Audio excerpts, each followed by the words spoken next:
Hi guys, welcome to the part 2 of chapter 4 that is the psychological disorders. तो मेरा आपसे यही विनती होगी कि आप पूरा वीडियो ज़रूर देखना। अब मुझे पता है कि मेरा वीडियो का क्वालिटी थोड़ा इतना अच्छा नहीं है, तो वीडियो की क्वालिटी अच्छी नहीं है तो स्किप मत कर देना।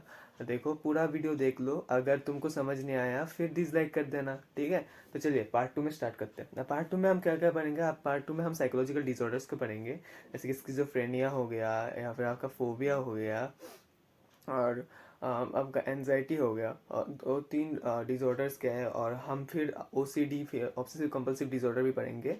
और बहुत सारे हम ऐसे इंपॉर्टेंट टर्म को देखेंगे जो आपके सीबीएसई के लिए बहुत ही ज़्यादा इंपॉर्टेंट है। तो let's jump on the topic. So पहला तो है स्किज़ोफ्रेनिया। अब स्किज़ोफ्रेनिया क्या है? स्किज़ोफ्रेनिया एक टर्म है जो कि बहुत wide variety of psychological disorders को दिया गया है कि मतलब स्किज़ोफ्रेनिया के अंदर ना बहुत सारे साइकोलॉजिकल डिसऑर्डर्स आते हैं। हम उन सब के बारे में पढ़ेंगे। अब स्किज़ोफ्रेनिया, अब स्किज़ोफ्रेनिक पेशेंट वो पेशेंट है जिसका सोशल, फेमिलियल बोल दो, सोशल बोल दो, ऑक्यूपेशनल बोल दो, उसका जो फंक्शनिंग है ना वो धीरे धीरे डिटोरेट होते जाएगा, उसका फंक्शनिंग धीरे धीरे घटता जाएगा। तो उस पेशेंट को हम स्किज़ोफ्रेनिया पेशेंट कहेंगे। और पॉजिटिव सिम्टम्स क्या है? अब सिम्टम्स जो है दो टाइप के हैं, that is positive symptom and negative symptoms. अब पॉजिटिव सिम्टम्स ऑफ स्किज़ोफ्रेनिया क्या है? देखिए, पॉजिटिव सिम्टम्स ऑफ स्किज़ोफ्रेनिया है कि आपका यू स्ट्रेस जो है बहुत ज़्यादा बढ़ जाएगा, और आपका डी स्ट्रेस जो है बहुत सारा घट जाएगा। तो इससे क्या होगा? उससे आपके अंदर ना बहुत सारे आइडियाज़, थॉट्स, मतलब बहुत इमोशनल हो जाएंगे, आप बात बात में रोने लगेंगे। आप क्या बोलूँ, आप रोने लगेंगे, आप हंसने, बहुत ज़ोर ज़ोर से हंसने लगेंगे। तो हम उसे स्किज़ोफ्रेनिया के पॉजिटिव सिम्टम्स कहते हैं। अब नेगेटिव सिम्टम्स क्या है? आपके अंदर इमोशन का बिल्कुल ही ना होना, आप बिल्कुल चुप हो गए एक जगह पे, बहुत आपने बहुत टाइम स्पेंड कर दिया, आप कुछ बोल ही नहीं रहे हैं, कुछ इमोशंस भी नहीं शो कर रहे हैं, तो हम उसके नेगेटिव सिम्टम स्किज़ोफ्रेनिया कहते हैं। अब जो पहला सिम्टम है वह disorganise thinking of space, that people with schizophrenia can not think properly and cannot think properly and cannot speak properly also. This makes the communication very difficult. अब इसका मतलब क्या है? देखो, जो स्किज़ोफ्रेनिया जो पेशेंट्स है ना, वो उनके माइंड में इतने सारे आइडियाज़ चल रहे होते हैं, मतलब इतने सारे इमोशंस एक साथ चल रहे होते हैं कि उनको खुद तो नहीं समझ आता, मतलब खुद को ही नहीं समझ आता कि मैं किस आइडिया के बाद किस आइडिया को रखूं, ताकि मुझे जो मेरी बात जो सुने तो वो भी समझ पाए। हाँ, तो जैसे कि अगर मैं बोलूँ मेरा नाम, मैं घर जा रहा हूँ, अर्नब है, आपको कुछ समझ आया? नहीं ना। तो अगर मैं बोलूँ कि मेरा नाम अर्नब है और मैं घर जा रहा हूँ, तब आपको समझ में आएगा। तो इसको स्किज़ोफ्रेनिया का पेशेंट्स ऐसे ही बात करते हैं कि उनका आइडियाज, थॉट्स कुछ लाइन में नहीं रहता, मतलब आप कुछ समझ ही नहीं पाएंगे। अब जो सेकंड पॉइंट है, formal thought disorder can make communication extremely difficult. अब फॉर्मल थॉट डिसऑर्डर क्या है? It refers to the inability to produce ideas and to order them in such a way that the other individual who is listening to you can understand. मतलब आप जो भी बोल रहे हैं ना, तो उनको उसको समझ नहीं आएगा कुछ। ओके, तो फिर इसको बोलते हैं it refers to problems in the organization of ideas and speaking so that listener can understand. This includes derailment. अब डीरेलमेंट क्या है? Rapidly shifting from one topic to another is called derailment, ठीक है। डीरेलमेंट क्या है? Rapidly shifting from one topic to another is called derailment. अब derailment हो गया। अब देखो, जो स्किज़ोफ्रेनिया के पेशेंट्स हैं ना, वो भी वर्ड्स को भी ना बहुत अलग अलग तरीके से बोलेंगे। जैसे कि समझ लो कि हाँ, मैं खाने गया, वो बोलेगा कि मैं खाने खाने गाएंगा। दैट इज न्यू वर्ड्स, गाएंगा। That is new words. Now इसके बोलते हैं कि डिसऑर्गेनाइज थिंकिंग स्पीच है पहला साइकोलॉजिकल डिसऑर्डर जो स्किज़ोफ्रेनिया के अंडर ही पड़ता है। अब दूसरा साइकोलॉजिकल डिसऑर्डर क्या है जो स्किज़ोफ्रेनिया की, मतलब एक क्या बोलते हैं उसको, सिम्टम्स भी बोलते हैं, और एक साइकोलॉजिकल डिसऑर्डर्स भी है डिल्यूशन। अब डिल्यूशन क्या है? डिल्यूशन है एक फॉल्स बिलीफ, एक फॉल्स विश्वास that is held firmly on इनएडिक्वेट ground. मतलब वो इतना, मतलब फॉल्स बिलीफ तो है, पहला तो है कि फॉल्स बिलीफ है, पर आप उनको उसको इतना मानते हो ना कि आप ना हर चीज़ में उसको ही घुसा देते हो। जैसे कि हर टॉपिक में आप बोलते हो कि हाँ मैं मानता हूँ कि हाँ ये होता है। मतलब अगर वो, मतलब इसका रियलिटी में कोई सेंस ही नहीं है, आप जो बिलीव कर रहे हो उसका रियलिटी में कोई सेंस ही नहीं है, फिर भी आप इसको बिलीव करते ही जाएंगे, किसी की बात नहीं सुनेंगे। तो उसको हम बोलते हैं डिल्यूशन। अब डिल्यूशन का ऑफिशियल बोल रहा हूँ, मतलब जो बुक का जो डेफिनेशन है, it is the false belief that is firmly held on inadequate grounds, it is not affected by emotional argument and has no basis in reality. हाँ, आप जितना भी आप उसको इमोशनली बोलो कि नहीं बेटा ऐसा मत करना, लेकिन उसको इमोशनली ब्लैकमेल करो, पर फिर भी वो यही बिलीव करेगा। अब डिल्यूशन चार प्रकार के होते हैं, जैसे कि delusion of persecution, delusion of reference, delusion of persecution, delusion of reference, delusion of grandeur and delusion of control. अब डिल्यूशन ऑफ परसिक्यूशन क्या है? डिल्यूशनल परसिक्यूशन में जो पेशेंट है ना, जो डिल्यूटेड जो पेशेंट है, उसको लगता है कि उसके ऊपर कोई अटैक कर रहा है, या फिर उसको उसको कोई छुपके छुपके देख रहा है, उसको फंसाया जा रहा है, उसको हम बोलते हैं delusional persecution. Believe that they are being plotted against, spied on, slander, threatened, attacked और डिलिबरेटली विक्टिमाइज्ड। ठीक है, डिल्यूशन ऑफ रेफरेंस क्या है? डिल्यूशन रेफरेंस है कि जो पेशेंट है ना, they attach some special feelings और some special motives to actions of others, जो मतलब एक्शंस ऑफ अदर्स। अब देखो, अब मतलब क्या है इसका?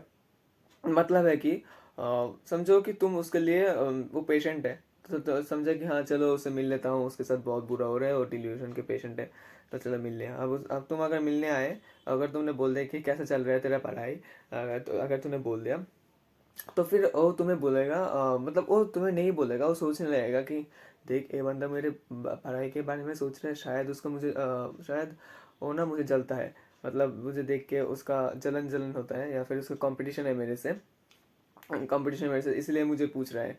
असल में नहीं है, आपने बहुत ही फ्री माइंड से बोला होगा, और वो है ना जो पर्सनल मीनिंग्स है, फिर वो जो सोचता है वही अटैच कर रहे हैं आपके एक्शन को, इसको हम बोलते हैं डिल्यूशन ऑफ रेफरेंस। अब डिल्यूशन ऑफ ग्रैंडियर क्या है? People believe themselves to be specially empowered with with supernatural powers. मतलब इसमें कोई कोई बोलता है कि हाँ मैं लोगों की ब्रेन पढ़ सकता हूँ, हाँ, और कोई कोई पेशेंट्स है बिलीव करते हैं कि हाँ मैं जो कहूँगा वही होगा, तो हम बोलते हैं डिल्यूशन ऑफ ग्रैंडियर। अब डिल्यूशन ऑफ कंट्रोल क्या है? They believe that the feelings, emotions and actions are control by others. इसमें पेशेंट को लगता है कि उनका फीलिंग्स जो है, इमोशंस जो है और एक्शंस जो है, वो किसी और से ही कंट्रोल हो रहा है, मतलब किसी और ही उसको कंट्रोल कर रहा है। अब हेलुसिनेशन क्या है? आपने शायद एक बार नहीं बार तो हेलुसिनेशन सुना ही होगा। अब हेलुसिनेशन क्या है? Perception that occurs in the absence of any external stimuli is called hallucination. Perception that occurs in the absence of external stimuli is called hallucination. अब क्या परसेप्शन क्या है? जो hallucination है कि देखो, जो आप सोचने लगते हो, आप कुछ सोचने लग गए जो एक्चुअली में एग्जिस्ट ही नहीं करता, मतलब उसका रियलिटी में कोई एग्जिस्टेंस ही नहीं है, पर आप सोचने लग गए, आपको आप इतने गहरे उसको, मतलब इतने गहराई में उसको सोचने लग गए कि वो आपको दिखाई ही देगा। मतलब आपको वो ऑब्जेक्ट दिखाई दे गया, या फिर आप उस चीज को सुनते सुनते आप उसको आपको कुछ सुनाई दे रहा है जो कि रियलिटी में है ही नहीं। ठीक है, आपको कुछ सुनाई दे रहा है, आपको कुछ दिख रहा है, तो उसका हम हेलुसिनेशन कहते हैं। अब हेलुसिनेशन बहुत तरह के होते हैं। पहले तो है ऑडिटरी हेलुसिनेशन। ऑडिटरी हेलुसिनेशन में क्या है कि पेशेंट्स, जो हेलुसिनेशन के पेशेंट्स हैं, उन्होंने कंप्लेन किया कि हाँ उनको कुछ फ्रेजेस, कुछ वर्ड्स वो कुछ सुन रहे हैं जो शायद कोई ना कोई उनके साथ बात कर रहा है, उनसे वो बात बोल रहे हैं उनके कानों में, बट ऐसा कुछ भी नहीं है रियलिटी में। अब क्या है टेक्टाइल हेलुसिनेशन? टेक्टाइल हेलुसिनेशन क्या है? That is sense of tingling, burning. आपको लगे कि आपके शरीर में जलन हो रही है, आपको टिंगलिंग होगा कि आपको मतलब किसी ने गुदगुदी कर दी, ऐसे फीलिंग्स हो गए। तो आप है सोमेटिक हेलुसिनेशन। ना सोमेटिक हेलुसिनेशन क्या है? सोमेटिक हेलुसिनेशन में आप ना वो सब फील करोगे जो आपके बॉडी में कुछ हो ही नहीं रहा है। मतलब कि जैसे कि समझ लो कोई कोई फील कर रहा है कि हाँ मेरे अंदर जो है, मेरे पेट में एक सांप चल रहा है, तो ऐसा कुछ पॉसिबल है क्या? नहीं ना। तो मतलब पॉसिबल है, हाँ। मैंने बहुत किस्में देखी कि एक बार तो कॉकरोच भी मिला था, बहुत कुछ मिला था पेट में, हाँ, मुझे अभी भी याद है। तो पॉसिबल है, बट ऐसा कुछ नहीं है उसके रियलिटी में, बट फिर भी उसे बिलीव कर रहा है। अब देखो, अब क्या है विजुअल हेलुसिनेशन? क्या है? वेगो परसेप्शन ऑफ, मतलब इसको बोलते हैं वेगो परसेप्शन ऑफ कलर्स और डिस्टिंग ऑब्जेक्ट, मतलब कुछ दिखाई देना जो कि रियलिटी में है ही नहीं। जैसे कि भूत प्रेत देख लिया, वो तो रियलिटी में है, होते ही नहीं है। अब चलिए देख लेते हैं नेगेटिव सिम्टम्स को। नेगेटिव सिम्टम्स क्या है? देखिए, पहले तो है ब्लंटेड इफेक्ट। अब ब्लंटेड इफेक्ट क्या है? ब्लंटेड इफेक्ट क्या है? मतलब रिडक्शन ऑफ इमोशंस, फीलिंग्स। ये हो गया कि आपके अंदर फीलिंग्स, इमोशंस बहुत कम आने लगेंगी। अब देखो, अब देखो, और अब हो गया एलोगिया। एलोगिया है पुबर्टी ऑफ स्पीच, अब कम बोलना स्टार्ट कर देंगे। अब देखो एवोल्यूशन, मतलब है सोशल विड्रॉल, आप सोसाइटी से बहुत दूर भागेंगे। या फ्लैट इफेक्ट भी है, आपके अंदर कोई भी इमोशन नहीं होगा। तो ये चार चार सिम्टम्स है: एलोगिया, ब्लंटेड इफेक्ट, फ्लैट इफेक्ट, और क्या है? एवोल्यूशन। साइकोमोटर सिम्टम्स क्या है? साइकोमोटर सिम्टम्स मतलब क्या है कि मतलब उनका चलने चलने फिरने का जो सिम्टम्स है ना, उसको हम साइकोमोटर सिम्टम्स कहते हैं। साइकोमोटर सिम्टम्स में क्या है? देखो, जो जो पेशेंट है स्किज़ोफ्रेनिया के, वो अलग अलग तरह से चलने लगता है, मतलब किसी वेird तरीके से चलने लगता है। जैसे कि हो गया, पहले हो गया स्किज़ोफ्रेनिक मूव लेस स्पॉन्टेनियसली, पहले तो कम चलते हैं, और मेक ऑड गेस्चर, मतलब बहुत ऑड ऑड पोजिशंस में आ जाते हैं। दिस सिम्टम्स में take extreme form known as catatonia. अब इस सिम्टम्स जो है उसे हम बोलते हैं, मतलब एक्सट्रीम जब हो जाता है कि मतलब वो बिल्कुल चल ही नहीं रहा है, एक जगह पे बैठा हुआ है, एक पोजीशन ही मेंटेन कर रहा है। जैसे कि मेरा पोजीशन अगर मैं ऐसे मेंटेन करके बैठ जाऊँ, ऐसे ऐसे मेंटेन करके अगर मैं बैठ जाऊँ तो उसको हम कैटाटोनिक की पेशेंट बोलते हैं। ऐसे मेंटेन करके अगर आप मतलब क्या बोलूँ 10 घंटा बैठ जाओ, ओह सॉरी मुझे तो पोजीशन ठीक करना चाहिए, हाँ 10 घंटे बैठ जाओ तो उसको कैटाटोनिक पेशेंट कहते हैं, कैटाटोनिया कहते हैं उसको। हाँ तो आप कह रहे हैं कैटाटोनिक स्टॉपर क्या है, motionless and silent for long stretches of time. हम कैटाटोनिक स्टॉपर क्या है, मोशनलेस और silent for long stretches of time, मतलब आप बिल्कुल हिले ही नहीं और बहुत साइलेंट है, उसको हम कहते हैं कैटाटोनिक स्टॉपर। और कैटाटोनिक स्टॉपर अब हो गया कैटाटोनिक रिजिडिटी। अब कैटाटोनिक रिजिडिटी क्या है, मेंटेन ए रिजिड पोजीशन, मतलब एक ही पोजीशन में आप बिल्कुल मतलब बिल्कुल बैठे रहे, कुछ कुछ भी आप हिले ही नहीं, इसको हम बोलते हैं कैटाटोनिक रिजिडिटी। अब कैटाटोनिक पोस्चरिंग कहता है, मतलब कैटाटोनिक पोस्चरिंग जैसे कि मैंने दिखाया था ना कि ऑड पोस्चर में आ जाना या फिर ऐसे हो जाना या फिर ऐसे हो जाना, ओ सॉरी कैमरा ही हिल गया कैमरा ही हिल गया दोस्तों। कैटाटोनिक इसको हम बोलते हैं कैटाटोनिक पोस्चरिंग। हम now let's move towards the dissociation part. अब डिसोसिएशन क्या है, dissociation can be viewed as a severance of connection between the emotions and ideas. हमारे इमोशंस और आइडियाज में जब कोई कनेक्शन ही नहीं रहता, मतलब कनेक्शन नहीं रहता, मतलब कनेक्शन है बट बहुत ही मतलब कॉम्प्लिकेटेड है, एबनॉर्मल सा है, तो हम उसको बोलते हैं डिसोसिएशन।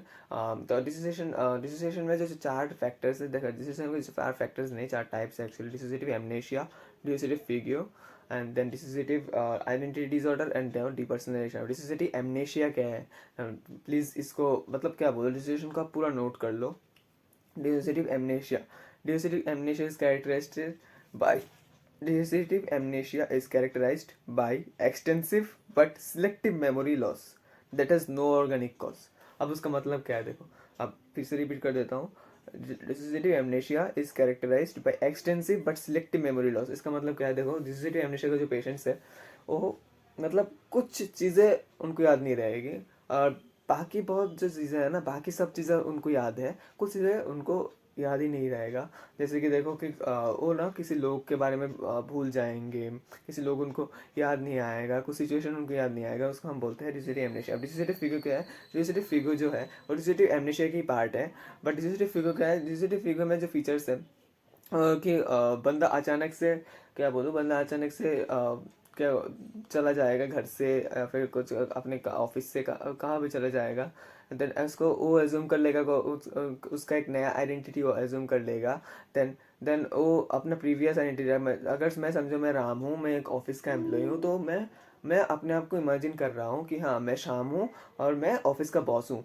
हाँ ठीक है, तो वो इमेजिन कर लेगा मैं ऑफिस का बॉस हूँ और बिहेव भी ऐसे ही करने लगेगा जैसे वो बॉस है, और उसको कुछ याद ही नहीं रहेगा कि वो असल में राम है जो ऑफिस का एम्प्लॉई है। हाँ, the figure usually ends when the person suddenly wakes up with no memory of the events that occurred during the, मतलब उससे क्या है, the dissociative figure usually ends when the person have no memory of what happened during the figure, मतलब वो एक dream like state में चला जाता है जहाँ पर वो ऐसे ही बिहेव करता है जैसे मतलब जैसे वो सोचता है या फिर जैसे जैसे उसका फेगू होता है तो वो ऐसे ही बिहेव कर देता है। अब ये फेगू एंड्स होता है जब वो सडनली मतलब उसका कॉन्शियसनेस जाग उठता है। अब उसका कॉन्शियसनेस जाग उठा और उसको याद है कि हाँ मैं तो राम हूँ, हाँ मैं ऐसा क्यों कर रहा हूँ, हाँ अब पर उसको पता ही नहीं अब फेगू में क्या कर रहा था। उसको तो लगा हाँ मैं इतना देर कहाँ था, अरे मैं ऑफिस के डेस्क से लाइब्रेरी में क्या कर रहा हूँ। हाँ वो ऐसा हो जाएगा, फिर वो ऑफिस चले के डेस्क में काम करने लगेगा, उसको कुछ याद ही नहीं है कि उसने क्या किया। डिजिटल फिगर, अब डिजिटल फिगर में आप कुछ फीचर्स नोट कर लीजिए। डिजिटल फिगर का हेडिंग लगाइए और वो देखिए, लिखिए मेरे साथ, unexpected travel away from home और work place. Unexpected travel away from home और work place. Assumption, second point, assumption of a new identity. Third point, inability to recall the previous identity. A fourth point, the figure usually ends, figure FUGUE नीचे आ रहा होगा, हाँ उसे देख लेना, usually ends when the person suddenly wakes up. The figure usually ends when the person suddenly wakes up with no memory of the events that occurred during the figure, with no memory of the events that occurred during the figure। ठीक है, अब dissociative identity disorder क्या है। Dissociative identity disorder जो है ना, उसमें एक बंदा नए नए आइडेंटिटी को एज्यूम करता रहता है और उसका जो असला मतलब असला असली, हाँ उसका जो असली आइडेंटिटी है ना वो भूल जाता है। और जो वो मतलब जो सोचने लगता है आइडेंटिटी, डिफरेंट डिफरेंट आइडेंटिटी को लेता है और डिफरेंट डिफरेंट आइडेंटिटी को ही अपनी यूज़ करता है अपनी मतलब चलने फिरने में, अपने बोलने में, और डिफरेंट डिफरेंट आइडेंटिटी बोलते हैं। मतलब आप उसको नोट कर लीजिएगा। Dissociative identity disorder often refer to the multiple personality, often refer to as multiple personality is the most dramatic of the dissociative disorder. तो बहुत ड्रामा करता है, जैसे कि मतलब जैसे कि मैं अगर समझ लो, मैंने बोल दिया कि मैं बारहवीं का मतलब मैं डिज्नीलैंड का परी हूँ, मैं परी की तरह बिहेव कर लूँ। एसोसिएटेड ट्रॉमेटिक एक्सपीरियंस चाइल्डहुड, मतलब इट इज़ ऑफन एसोसिएटेड, इसको नोट कर लेना, it is often associated traumatic experience childhood. जब अब मुझे मतलब ऐसे देखा गया है कि जो डिसोसिएटिव आइडेंटिटी डिसऑर्डर्स के पेशेंट्स है वो चाइल्डहुड में किसी ना किसी ट्रॉमा से गुजरे ही है। अब the person assumes alternate personality that may और may not be aware of each other. और जो पर्सन है ना वो अल्टरनेट पर्सनैलिटी चूज कर लेता है जो कि एक दूसरे से अवेयर भी नहीं है, ठीक है, एक दूसरे से एक पर्सनैलिटी से और एक पर्सनैलिटी बिल्कुल भी नहीं मिलता है। तो यहाँ पर डिसोसिएटिव आइडेंटिटी डिसऑर्डर खत्म करते हैं। अब डिपर्सनलाइजेशन अब नोट कर लीजिए पहले। involves a dreamlike state in which the person has a sense of being separated involves a dreamlike state in which the person has a sense of being separated from both from self and from reality। डिपर्सनेशन क्या बोलते हैं? Involves a dream like state in which the person has sense of being separated both from self and from reality. It's is in depersonalization there is a change of self perception. मतलब आपको आपको खुद नहीं पता, मतलब आप खुद के आइडियाज को ना आप ठीक से समझ नहीं पाएंगे, इसको हम डिपर्सनेशन कहते हैं। अब the person sense of reality is temporary lost और अनचेंज। मतलब डिपर्सनेशन में एक पर्सन का जो आइडेंटिटी है वो टेम्पररी लॉस्ट हो जाता है, अनचेंज। फोबियाज, फोबियाज में आ जाते हैं। देखो फोबियाज क्या है? Phobias are irresistant, persistent fear. Phobias are irresistant, persistent fear of a something that includes the constant avoidance of the subject from which he is feared. मतलब एक चीज़ से उसको बहुत ज़्यादा डर लगता है, एक चीज़ हो गया, फिर एक सिचुएशन से भी उसको बहुत ज़्यादा डर लगता है, या फिर एक सोसाइटी से जहाँ उसको मतलब बहुत ज़्यादा डर लगता है जिसका कोई बेसिस ही नहीं है इस डर का। किसी को डॉग्स को बहुत ज़्यादा डर लगता है, किसी को नहीं लगता, तो डॉग्स देख के वो दौड़ते दौड़ते रहते हैं या फिर छुप जाते हैं, तो हम उसको फोबिया भी कहते हैं, उसको फोबिया कहते हैं। तो उसे ऐसे ही है फोबिया, जो मतलब जो चीज़ से आप बहुत डरते हैं उसको आप कंटिन्यूअसली अवॉइड करते जाएंगे, है फोबिया। फोबिया में स्पेशली 3 टाइप का होता है: specific phobia, social phobia and agoraphobia. Specific phobia क्या है? Specific phobia are directed towards specific objects. मतलब आप किसी ऐसे स्पेसिफिक चीज़ से आप डर जाएंगे और उसको आप कॉन्स्टेंटली अवॉइड कर लेंगे। जैसे कि कोई बंदा है जो हाइट से डरता है, कोई है कि डॉग से डरता है, कोई कैट से, तो इसको हम बोलते हैं स्पेसिफिक फोबिया। अब देखो स्पेसिफिक फोबिया में 3 टाइप के फोबिया एग्जांपल यहाँ पर दिया है, दैट इज हाँ, acrophobia, pyrophobia and hydrophobia. Acrophobia is fear of heights, इसको आप नोट कर लेना। Acrophobia is fear of heights and the pyrophobia is fear of fire and hydrophobia is fear of water. अब देखो सोशल फोबिया। अब social phobia क्या है? The phobia which is related to social situations. मतलब वो बंदा जो है जो डरता है वो सोशल सिचुएशन से डरेगा। किसी की शादी हो गई तो उसको शादी में जाना अच्छा नहीं लगता, क्योंकि वो शायद कुछ शादी में मतलब वो कहीं पहले कुछ शादी में गया था तो उसको बहुत अच्छा नहीं लगा, या फिर उसके साथ कुछ हुआ है जो बहुत डर रहा है तो शादी में जाने के लिए, उसको हम बोलते हैं सोशल फोबिया। अब चलिए एगोराफोबिया क्या होता है? अब एगोराफोबिया एक फोबिया है जो जिन लोगों को होता है ना वो अनफेमिलियर सिचुएशन, मतलब जो सिचुएशन उनके लिए नया है। अगर किसी जगह, समझो कि मैं त्रिपुरा से दिल्ली जाने वाला हूँ, अगर मैं दिल्ली चला गया तो मैं बहुत डरूंगा कि हाँ मैं दिल्ली में कैसे रहूँगा यार, मुझे तो कुछ पता नहीं। मतलब पहले तो हम बहुत मतलब सबको नर्वसनेस होता है, बट वो बहुत ज़्यादा डर जाएगा, वो जाने से मना ही कर देगा, नहीं मुझे नहीं जाना दिल्ली। तो उसको हम बोलते हैं एगोराफोबिया। अब एगोराफोबिया, अब तो फोबिया खत्म हो गया यहाँ पर। अब एनजाइटी क्या है? अब एनजाइटी है, देखो, diffused vague irresistant fear without any apparent reason. मतलब किसी रीजन के बिना ही डर जाना, बहुत ज़्यादा डर जाना, बहुत ज़्यादा घबरा जाना, एक जगह में बहुत बैठे रहना, उनका जो है ना ब्रेथ भी बहुत ज़्यादा मतलब बढ़ने लगता है, शॉर्टनेस ऑफ ब्रेथ हो जाता है, तो उसको हम बोलते हैं एनजाइटी। अब देखो एनजाइटी के डिसऑर्डर्स क्या है? Generalise anxiety disorder. Generalise anxiety disorder में क्या है? क्या बोलूँ, हाँ, which contains vague, prolonged vague irrational fear of something, irrational fear which doesn't need any object। ठीक है।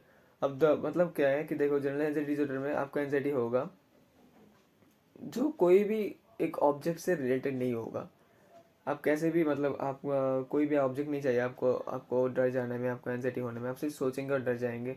तो इसको हम बोलते हैं जनरल एंजाइटी डिसऑर्डर। पहला तो जो आपको एंजाइटी होता है तो उसके तीन सोर्सेज हो सकते हैं। जैसे कि पहला होता है कि वारी and apprehensive feeling of future, मतलब आपको बहुत ज़्यादा, क्या बोलूँ, आपको बहुत ज़्यादा चिंता होने लगेगी आपके फ्यूचर पे के बारे में कि मैं यार मैं कैसे कुछ करूँगा, मैं कैसे डॉक्टर बनूंगा, या फिर कैसे कुछ बनूंगा, या फिर कैसे मैं पायलट बनूंगा। तो आप सोचने लगेंगे।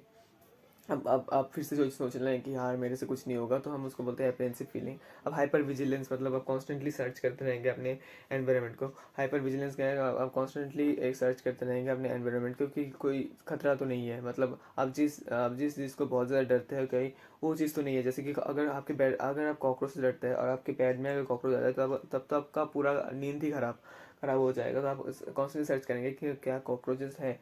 ठीक। अब पैनिक डिसऑर्डर क्या है? Panic disorder consist of A recurrent anxiety disorder, recurrent attacks of anxiety.